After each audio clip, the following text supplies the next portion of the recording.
আসসালামু আলাইকুম, আমি রুমা ইসলাম। এই তো চলে আসলাম রান্নাঘরে। তো আজকের রান্নাতে কি আছে দেখতেই থাকুন। এই তো মনে হচ্ছে না কবুতরের বাচ্চা, আসলে না, একটু ছোটো সাইজের মুরগির দিকে পাওয়া যায়। 4 পিস 200 টাকা করে, ওগুলো কিন্তু ভালোই লাগে খেতে। আর বিশেষ করে মুগ ডালের সাথে কিন্তু এই 2টা আলু দিয়ে ভুনা করেছি, অসম্ভব খেতে মজা লাগে। কারণ ছোট মুরগিতে কিন্তু একটু রক্ত হয়, যেহেতু আমার মেয়ে একটু অনেক শুকিয়ে গেছে, তার জন্য কিন্তু এই রান্নাটা করতেছি। আমিও খাবো, আমার মেয়েও খাবে।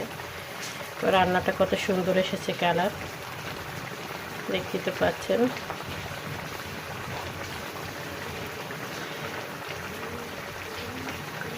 বাচ্চারা কিন্তু ছোট ছোট জিনিস পেলে অনেক খুশি হয়ে যায়। আমি কিন্তু সাথে আবার 2টা আলু দিয়ে দিচ্ছি। আলু কিন্তু সিলি নাই, কারণ এটা একদম ওই যে লাল আলু, যেটাকে বলে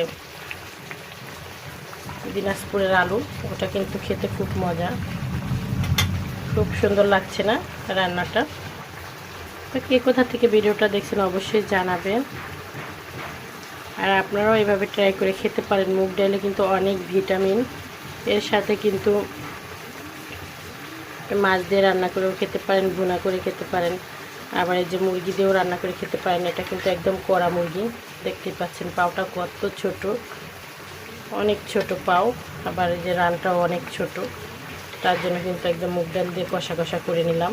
তো কেমন লাগলো জানাবেন। সবাই ভালো থাকবেন, আল্লাহ হাফেজ।